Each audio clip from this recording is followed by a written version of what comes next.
Poštovani gledalci, na vrsti je zadnji tango. Marcel Štefančič ima nocoj visokega gosta.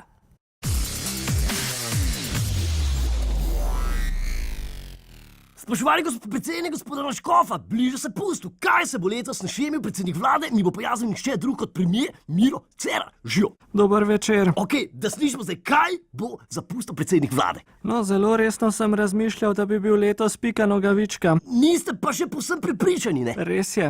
Predvidevam, kaj ste naročili dodatna pojasnila, ne? Tako je, dobro ste obveščeni. Globoko grlo. Ok, zdaj imate še 2 dni, ne? Sobota je dejansko deadline. Vem, zelo se mudi. Ja, in kje je problem? Poglejte, ne bi se rad znašel v situaciji, da srečam še kako Piko Nogavičko z opico iz opozicije ali trojanskim konjem iz koalicije. Ok, razumem, ne? Ampak ko so že pri postavi ekipe, ne? Kdo bo konj, ne? Lahko povem, da bo konj dr. Milan Brglez, predsednik državnega zbora. Dober izbor, ne? Brglez je dejansko velik, močan, je bel in ima črne lise, ne? Dejansko sploh ne rab maske, ne? A ga boste lahko dvignili, ne? Vemo, da je Pika Nogavička brez problema kvihtala svojega konja, ne? Poglejte, tega rajši ne bi napovedoval, lahko pa povem, da že nekaj časa v pisarni predsednika državnega zbora intenzivno trenirava.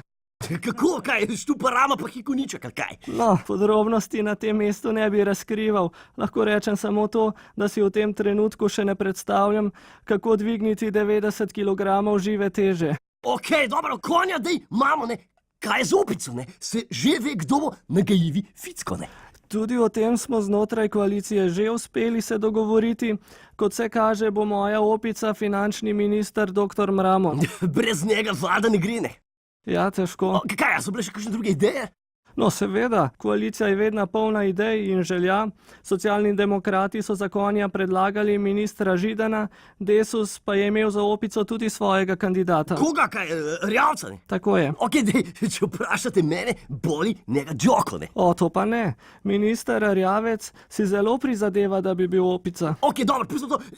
Ali se bo vladna palača na Gregorčičevi začasno dejansko preimenovala v Vila Čira Čara, ne? No, po čem takem ni potrebe, ker poglejte, mi dejansko čaramo že ves svoj mandat, tako kot so čarale vlade pred nami in konec koncev bodo čarale vlade tudi za nami. Ok, hoče reči, da Vila Čira Čara vse skozi obstaja, samo maškare se pač menjajo, ne? Nekaj takega, ja. Ok, gospod predsednik, pazite nase, pazite na Vila Čira Čaro in zlatnike, ki so mi jih zaupali davkoplačevalci. Bom, hvala. Hvala tudi vam. Spoštovane gledalke, spoštovane gledalci, mi pa se vidimo naslednji teden ob istem času na istem kanalu. Adijo. Hvala. Thanks. Hvala tudi vam. Ja.